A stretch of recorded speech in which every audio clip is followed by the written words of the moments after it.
ഞാൻ doctor MP മണി. ഇന്ന് അല്പം ആത്മീയ കാര്യങ്ങൾ പറയാനാണ് ഉദ്ദേശിക്കുന്നത്.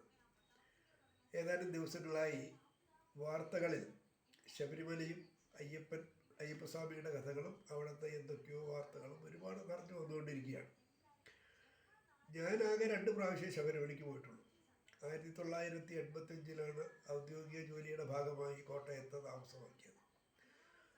1986, 87 ഈ 2 കൊല്ലങ്ങളിൽ കോട്ടയത്തുള്ള ഒരു സുഹൃത്തിനോടൊപ്പമാണ് ശബരിമലയ്ക്ക് പോയത്. ഞങ്ങൾ വ്രതം നോയമ്പൊന്നും എടുത്തില്ല. രാവിലെ കെട്ട് നിറച്ചു, KSRTC ബസ്സിൽ കയറി പമ്പയിൽ പോയി ഇറങ്ങി, അവിടുന്ന് കുളിച്ചു, സന്നിധാനത്തേക്ക് നടന്നു, എന്നോടെ കൂടി പിറ്റേന്ന് തിരിച്ച് പോകുന്നു. അത്രയും ഉണ്ടായിരുന്നു. 2 പ്രാവശ്യം അതാണ് സംഭവിച്ചത്. അപ്പോൾ ഞങ്ങൾ പിന്നെ വസ്ത്രം മാറാനൊന്നുമില്ല, രാവിലെ കെട്ട് നിറച്ചു പോയി, അത് മാത്രമേ ഉണ്ടായുള്ളൂ. അപ്പോൾ ഈ ശബരിമലയിലെ കാര്യങ്ങൾ നമ്മൾ കാണുകയും കേൾക്കുകയും ചെയ്യുമ്പോൾ കുട്ടിക്കാലത്തെ ഓർമ്മകളാണ് കൂടുതൽ വരുന്നത്. ഈ മണ്ഡലകാലം അത് ഈ നാടിന് ഒരു വലിയ ചലനം ഉണ്ടാക്കുന്ന കാലഘട്ടമായിരുന്നു. വൃശ്ചികം 1 എന്ന് പറയുമ്പോൾ മണ്ഡലകാലം തുടങ്ങുന്ന ഒന്നാണ്, അവസാനിക്കുന്നത് ധനുമാസം 11. അപ്പോൾ ഈ 41 ദിവസം സംഭവ ബഹുലമാണ്. വൃശ്ചികം 1 എന്ന് പറയുമ്പോൾ ആ വർഷം ശബരിമലയ്ക്ക് പോകുന്ന എല്ലാവരും അന്നാണ് രാവിലെ അമ്പലത്തിൽ പോയിട്ട് വസ്ത്രം മാറുന്നത്, മാലയിടുന്നത് ഒന്നാണ്. അവരുടെ വസ്ത്രം കറുപ്പ് കുറവാകും അന്നുള്ളവർ. ചിലർ ഷർട്ട് കൂടി കറുപ്പാക്കും. പിന്നെ അയ്യപ്പൻ്റെ മുദ്രയുള്ള ലോക്കറ്റുള്ള മാല ചിലപ്പോൾ അതെല്ലാവരും ധരിക്കും. പിന്നെ രാവിലെ നമ്മൾ ഉണരുന്നത് പലപ്പോഴും ഈ ശരണവിളി കേട്ടാണ്. ഈ കൂട്ടമായ ശരണവിളികളാണ്. ഇവർ ഈ ഒരുപാട് പേര്, ചിലപ്പോൾ 10-15 പേര് കാണും. അടുത്തുള്ള എല്ലാവരും കൂടെ ഒരുമിച്ച് ഭാരതപ്പുഴയിൽ കുളിക്കാനാണ് പോകുന്നത്. ഭാരതപ്പുഴയ്ക്ക് 2-3 കിലോമീറ്റർ നടക്കണം. ഇത്രയും ദൂരം ഇവർ നല്ല ഉച്ചത്തിൽ ശരണം വിളിച്ചുകൊണ്ടാണ് പോകുന്നത്. അവിടെ പോയി കുളി കഴിഞ്ഞ് തിരിച്ച് വീട്ടിലെത്തുന്നത് വരെയും ഈ ശരണവിളികൾ തുടരും. പിന്നെ വീട്ടിൽ വന്നൊരു പ്രാർത്ഥനയും കാര്യങ്ങളൊക്കെ ഉണ്ട്. എന്നിട്ടാണ് ബാക്കി കാര്യങ്ങളിലേക്ക് അവർ കിടക്കുന്നത്. അപ്പോൾ സമൂഹത്തിൽ ആ കാലത്ത്, ആ മണ്ഡലകാലത്തുണ്ടാകുന്നൊരു മാറ്റം ഒരു വലിയ മാറ്റമാണ്. അപ്പോൾ സാധാരണ ഈ ആരോഗ്യ മേഖലയിൽ ഇതെങ്ങനെ മാറ്റങ്ങൾ സൃഷ്ടിക്കുന്നു എന്നാണ് ഒരു ചികിത്സാ തൊഴിലാളിയായ ഞാനൊക്കെ ഇപ്പോൾ ആലോചിക്കുന്നത്. ഈ 41 ദിവസം ഇവർ ഈ വസ്ത്രം മാറി മാലയിടുന്നതോടുകൂടി ഈ ലോകത്ത് കാണുന്നതെല്ലാം അവർക്ക് സ്വാമിയാണ്. എല്ലാവരും അവർ സ്വാമി എന്നാണ് വിളിക്കുന്നത്. അത് ചെറിയ കുട്ടിയായാലും ശരി, വലിയവരായാലും ശരി, എത്ര വലിയ ആളായാലും അവർ സ്വാമിയെ അഭിസംബോധന ചെയ്യുള്ളൂ. മാത്രമല്ല ഈ അവരുടെ മനസ്സിൽ ഒരുപാട് മാറ്റങ്ങൾ വരും. കരുണ നിറയും, വിനയം ഉണ്ടാവും, മറ്റുള്ളവരുടെ ബഹുമാനം ഉണ്ടാവും, ദേഷ്യപ്പെടില്ല, ബീഡി വലിക്കില്ല, മദ്യപാനം ഉണ്ടാവില്ല, എല്ലാം വളരെ ശുദ്ധരാകും. ഇപ്പോൾ ഒരു പാമ്പ് അടുത്തുകൂടെ റോഡിൽ കൂടെ പോകുന്നുണ്ടെങ്കിൽ അവർ മാറി നീങ്ങുള്ളൂ, പാമ്പിനെ ഉപദ്രവിക്കില്ല, കാരണം ഒരു സ്വാമിയാണ്. അപ്പോൾ ഭഗവത് ചൈതന്യം പൂർണ്ണമായി ഉൾക്കൊണ്ടുകൊണ്ട് സ്വാമിയുടെ ദർശനങ്ങൾ, അല്ലെങ്കിൽ ഭഗവാന്റെ സ്നേഹം പൂർണ്ണമായി ജനങ്ങളിൽ എത്തിക്കുകയും എല്ലാം ചെയ്യുന്ന ഒരു കാലഘട്ടമാണത്. അതുപോലെ തന്നെ ഒരു ആഹാര കാര്യങ്ങൾ വളരെ ശ്രദ്ധിക്കും. ഒന്നാമത് ഈ നോൺ വെജിറ്റേറിയൻ ആഹാരമൊന്നും അവർ കഴിക്കില്ല. ഈ വെജിറ്റേറിയൻ ആഹാരം കഴിക്കുള്ളൂ, പഴയത് കഴിക്കില്ല, ഈ പുതിയത് മാത്രമേ കഴിക്കൂ. ഈ പുറത്തുനിന്ന് ഹോട്ടലിൽ നിന്നോ മറ്റു കടകളിൽ നിന്നൊന്നും വാങ്ങി കഴിക്കില്ല. വളരെ ശുദ്ധഗതിയോടുകൂടി സഞ്ചരിക്കും. അപ്പോൾ അവിടെ ഈ ആരോഗ്യരംഗത്ത് ഇത് ഒരുപാട് മാറ്റം ഉണ്ടാകും. കാരണം അതിരാവിലെ വരെ എഴുന്നേൽക്കുന്നു, ഈ കൂട്ടത്തോടു കൂടി നടക്കുന്നു എന്ന് പറയുമ്പോൾ തന്നെ അവിടെ മനസ്സ് വികസിക്കും. വളരെ മനസ്സിൽ നിറയെ സന്തോഷം, സൗഹാർദ്ദം നിറയുന്നൊരു സമയമാണ്. മാനസിക സംഘർഷം ഇല്ലാതാകും. അങ്ങനെ കൂട്ടത്തിൽ ഉച്ചത്തിൽ ശരണം വിളിച്ചാണ് ഇവർ പുഴയിലേക്ക് കുളിക്കാൻ പോകുന്നത്. ഇത് ശ്വാസകോശത്തിൻ്റെ നല്ലൊരു വ്യായാമമാണ്. ഈ തിരിച്ച് അത്രയും ദൂരം നടക്കാൻ 5-6-7 കിലോമീറ്ററൊക്കെ ചിലർ നടക്കും ആ സമയത്ത്.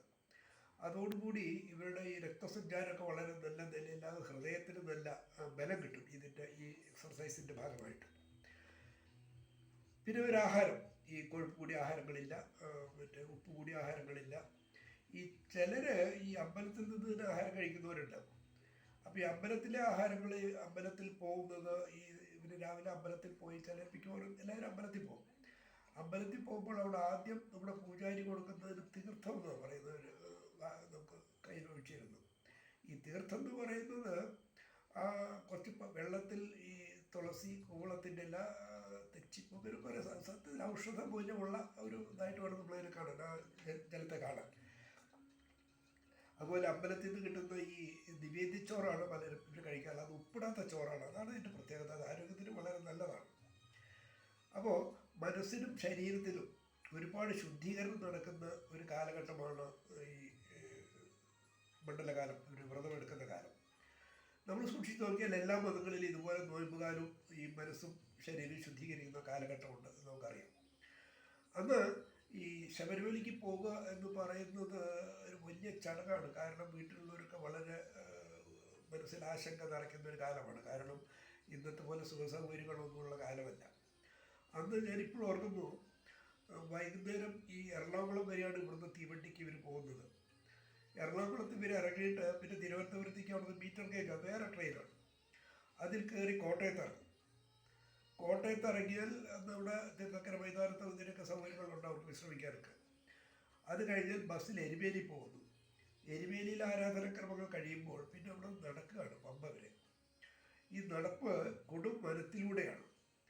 അപ്പോൾ യാത്രക്കിടയിൽ ഇവർ ആഹാരമൊക്കെ അവിടെ പാകം ചെയ്ത് കഴിക്കുകയാണ്. അവിടുന്ന് അതിനുവേണ്ട സാധനങ്ങളൊക്കെ ഇവിടുന്ന് ഈ രാത്രി വൈകിട്ട് പോകുമ്പോൾ കെട്ടിലുണ്ടായിരിക്കും. കെട്ട് നിറച്ച് പോകുമ്പോൾ വിറകൊക്കെ അവിടെ കിട്ടും. കല്ലുകൂട്ടി അടുപ്പുണ്ടാക്കി ആഹാരം പാകം ചെയ്ത് ഒരു കുടുംബം പോലെയാണ് ഇവരെ പോകുന്നത്. അപ്പോൾ മനസ്സിനകത്ത് ഇവരിലുണ്ടാകുന്നൊരു സ്നേഹബന്ധം അത് ചില്ലറ കാര്യമല്ല, അത് ഒരുപാട് വലിയ കാര്യമാണ്. അപ്പോൾ അങ്ങനെ സന്നിധാനത്ത് ചെല്ലുന്നു, അവിടെ കാര്യങ്ങളൊക്കെ ചെയ്യുന്നു. അത് കഴിഞ്ഞ് തിരിച്ചും അവരിതുപോലെ കൂട്ടമായി ശരണം വിളിച്ച് വീടെത്തുന്നത് വരെ ശരണം വിളിയാണ്. അത് കഴിഞ്ഞ് ഈ മാലകെട്ട് കഴിയുമ്പോഴാണ് ഇവർ പിന്നെ സാധാരണക്കാരായി മാറുന്നത്. സ്വാമി വിളിക്ക് അന്നാണ് ഒഴിവാക്കുന്നത്.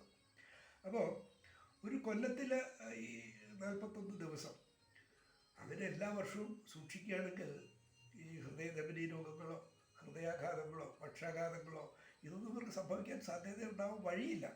കാരണം ഈ ഒരു വർഷത്തേക്ക് വേണ്ട ശുദ്ധീകരണം അവിടെ നടക്കുന്നുണ്ട്. അപ്പോൾ വളരെ പരിപാവനമായി കാണേണ്ട ഒരു കർമ്മമാണ് ശബരിമല, അവിടുത്തെ തീർത്ഥാടനം, ഇത്തരം കാര്യങ്ങളൊക്കെ. പക്ഷെ വളരെ വേദനാജനകമെന്ന് പറയട്ടെ, ഇപ്പം കാണുന്ന വാർത്തകൾ വളരെ മനസ്സിന് വിഷമുണ്ടാക്കുന്നതാണ്. ഇത്രയും വലിയൊരു ദേവാലയം, അവിടെ എന്തൊക്കെയാണ് നമ്മൾ ഈ കാണുകയൊക്കെ ചെയ്യുന്നത്. അപ്പോൾ ഇവിടെ ഈ വേറൊരു പ്രത്യേകത ഉള്ളത്, ഈ ശരിയായ രീതിയിലുള്ള ആത്മീയത എന്ന് പറയുന്നത് ഇതൊന്നുമല്ല. ഏതിൻ്റെ പിന്നിലും ഒരു ശാസ്ത്രവശം ഉണ്ടാകണം. എല്ലാം ശാസ്ത്രീയമായി കൈകാര്യം ചെയ്യേണ്ടതാണ്. ഞാൻ ഈ നേരത്തെ പറഞ്ഞ പോലെ തീർത്ഥം അത് ശാസ്ത്രീയമായി കാണുമ്പോൾ ഔഷധം പോലെയുള്ള ജലമായിരിക്കണം. അതുപോലെ ശുദ്ധഗതിയോടുകൂടി, ശുദ്ധമായ മനസ്സോടുകൂടി, പരസ്പര വിശ്വാസത്തോടുകൂടി, സ്നേഹത്തോടുകൂടി, കരുണയോടുകൂടി കാണേണ്ട ഈ ദേവാലയം ഒരുപാട് പേര് അതുപോലെ ആരാധിക്കുകയും വിശ്വസിക്കുകയും നല്ല മനസ്സോടുകൂടി കാണുകയും ചെയ്യുന്ന അവിടെ ഇത്തരം കാര്യങ്ങൾ നടക്കുന്നു എന്ന് പറയുന്നത് ഒരുപാട് വേദനാജനകമാണ്. അത് ഈ ഭരണാധികാരികൾ ശ്രദ്ധിക്കേണ്ട കഥയാണിത്. പ്രത്യേകിച്ച് നമ്മൾ ചെയ്യേണ്ടത്, ഒരു സ്വാമി വസ്ത്രം മാറി കഴിയുമ്പോൾ മറ്റേയാളെ കാണുന്നവരൊക്കെ ഒരു സ്വാമി എന്നാണ് വിളിക്കുന്നത്. അതോടുകൂടി ഇവരുടെ മനസ്സിലുണ്ടാകുന്ന ഒരു സമത്വ ചിന്താഗതിയുണ്ട്, സമഭാവനയുണ്ട്. അത് ജനാധിപത്യത്തിൽ പറയുന്ന സമത്വത്തെക്കാളൊക്കെ ഒരുപാട് അകലങ്ങളിൽ നിൽക്കുന്ന, ഒരുപാട് ഉയരങ്ങളിൽ നിൽക്കുന്ന സമത്വമാണ്. അപ്പോൾ എനിക്ക് പറയാനുള്ളത്, ഇത്തരം നല്ല കാര്യങ്ങൾ, നല്ല വികാരങ്ങൾ, നല്ല ചിന്തകൾ, നല്ല മാനസികാവസ്ഥ ഉണ്ടാക്കുന്ന ഒരു ക്ഷേത്ര പരിസരം ജനങ്ങൾക്ക് നല്ലത് പറഞ്ഞു കൊടുക്കേണ്ട ഭരണാധികാരികൾ ഇവിടെ നമ്മൾ നല്ല കാര്യങ്ങളല്ല കാണുകയും കേൾക്കുകയും ചെയ്യുന്നത്. അപ്പോൾ ഇത്തരം ദുരനുഭവങ്ങൾ ഇനി ഉണ്ടാകാതിരിക്കണം. അതിനാണ് നമ്മൾ ശ്രദ്ധിക്കേണ്ടത്. കാരണം ദൈവത്തിന് എന്തിനാ പണം? ദൈവത്തിന് പണമോ സമ്പത്തോ സ്വർണ്ണമോ ചെമ്പോ ഇതൊന്നും ആവശ്യമില്ല. ദൈവത്തിന് വേണ്ടത് ഭക്തരുടെ മാനസികാവസ്ഥയാണ്. അതാണ് ഭഗവാൻ ശ്രീകൃഷ്ണൻ ഗീതയിൽ പറയുന്നത്. അദ്ദേഹം ചോറോ നിവേദ്യച്ചോറോ പായസമോ ദാനോ കാണിക്കുമെന്നല്ല ചോദിക്കുന്നത്. അദ്ദേഹം പറയുന്നത് പുഷ്പം പത്രം പുഷ്പം ഫലം തോയം യോമേ ഭക്തിയാ പ്രയച്ഛതി. ആ ഒരു കാഴ്ചപ്പാടാണ് നമുക്കുണ്ടാകുന്നത്. ദേവനും ദേവിയെ ആരാധിക്കുന്നത് നമ്മുടെ മനസ്സുകൊണ്ടായിരിക്കണം. അല്ലാണ്ട് കുറേ സമ്പത്ത് കൊടുത്ത് കരാറ് പറയുന്ന ഒരു വ്യവസ്ഥിതി അത് ശാസ്ത്രീയമല്ല. ഈ എന്താ പറയുക, പണ്ട് ഗീതാ ക്ലാസ്സിലൊക്കെ പോയിരുന്ന കാലത്ത് ഈ പറയുന്നുണ്ടല്ലോ, ഭഗവാൻ ഗീതയിൽ പറയുന്നില്ലേ, ഇപ്പോൾ ഈയിടെ ബഹുമാനപ്പെട്ട മുഖ്യമന്ത്രിയുള്ള അന്വേഷണ സർവഭൂതാനാം ഇത്ര കരുണയെ വെച്ച നിർമ്മമോ നിരഹങ്കാര സമദുഃഖ സുലക്ഷണി. വലിയൊരു സോഷ്യലിസമാണ്, സോഷ്യലിസ്റ്റ് ചിന്താഗതിയാണ്. മറ്റുള്ളവരെ സ്നേഹിക്കാൻ, സമത്വ ഭാവനയോട് കൂടി കാണാൻ, മനസ്സിൽ കരുണയും സ്നേഹവും നിറയ്ക്കാൻ. ഇതൊക്കെയാണ് ഭഗവാൻ കൃഷ്ണൻ പറഞ്ഞിരിക്കുന്നത്. വേറെ പറയുന്നുണ്ട്, സംഭവാമി യുഗേ യുഗേ പറയുന്നുണ്ട്. പിന്നെ പരിത്രാണായ സാധൂനാം വിനാശായ ധർമ്മം പിന്നെ ദുഷ്കർമ്മങ്ങൾ വരുമ്പോൾ ധർമ്മം സംരക്ഷിക്കാൻ ഭഗവാൻ അവതരിക്കുമെന്നാണ് പറയുന്നത്. അപ്പോൾ ഇത് ഞാനൊന്ന് ക്ലാസ് എടുക്കാൻ പോയപ്പോൾ, ക്ലാസ് പഠിക്കാൻ ഒരു ആശ്രമത്തിൽ പോയിരുന്ന കാലത്ത് പലരും എന്നോട് എങ്ങനെയാണ് ഭഗവാൻ അവതരിക്കുന്നത്, ഞാനത് സംശയം തരാൻ ഒരു ആശ്രമത്തിൽ പോയപ്പോൾ ചോദിച്ചു, എങ്ങനെയാണ് ഈ ഭഗവാൻ അവതരിക്കുന്നത്. എനിക്ക് കിട്ടിയ മറുപടി ഒരുപാട് വലിയ മറുപടിയാണ്. അതായത് നമ്മൾ മനസ്സിലാണ് ഭഗവാൻ അവതരിക്കുന്നത്. നമ്മളിപ്പോൾ യാത്ര ചെയ്യുമ്പോൾ, ബസ്സിൽ യാത്ര ചെയ്യാന്ന് വയ്ക്കാം, നമ്മുടെ അടുത്തിരിക്കുന്ന ഒരാളുടെ പോക്കറ്റിൽ ഒരുപാട് രൂപ ഇരിപ്പുണ്ട്. ഇതെങ്ങനെ അടിച്ചു മാറ്റാം എന്ന് നമ്മൾ ചിന്തിക്കുമ്പോൾ അവിടെ ധർമ്മം ക്ഷയിച്ചു, നമ്മുടെ മനസ്സിൽ ധർമ്മം ക്ഷയിച്ചു. അപ്പോൾ അതരുത്, അതെടുക്കരുത്, പാപമാണ്, ചെയ്യരുത് എന്ന് നമ്മുടെ മനസ്സിൽ ആരെങ്കിലും പറയും. അതാണ് ഭഗവാൻ അവതരിക്കുന്നത്. നമ്മുടെ മനസ്സിലാണ് ധർമ്മം ക്ഷയിക്കുന്നതും ഉണ്ടാകുന്നതും. അപ്പോൾ ആത്മീയത എന്ന് പറയുന്നത് വെറുതെ പോയി തൊഴാനോ വഴിപാട് കൊടുക്കാനോ ഉള്ള സ്ഥാപനം മാത്രമല്ല. അത് നല്ല മനസ്സുണ്ടാകാൻ, നല്ല സാമൂഹ്യ ബന്ധങ്ങളുണ്ടാകാൻ, നല്ല ചിന്തകളുണ്ടാകാൻ, നല്ല സൗഹാർദ്ദമുള്ള ജനതയുണ്ടാകാൻ, ഇതാണ് ഇതിനുവേണ്ടി അമ്പലപ്പെടാം. ഗുരുദേവൻ അതാ പറഞ്ഞത്, അമ്പലത്തിൽ ഭക്തർക്ക് വന്നിരിക്കാനുള്ള സംവിധാനങ്ങളുണ്ടാകണം, പൂന്തോട്ടം ഉണ്ടാകണം, വായനശാല ഉണ്ടാവണം. എല്ലാ തരത്തിലും ഈ രാജ്യം നന്നാവാൻ, സമൂഹം നന്നാവാൻ നമുക്ക് ആവശ്യമുള്ളത് ഈ ദേവാലയങ്ങൾ മാത്രമല്ല, ആ ദേവാലയങ്ങളുടെ കാര്യങ്ങൾ ശാസ്ത്രീയമായി ശരിയായ രീതിയിൽ നടക്കുക കൂടെ വേണം.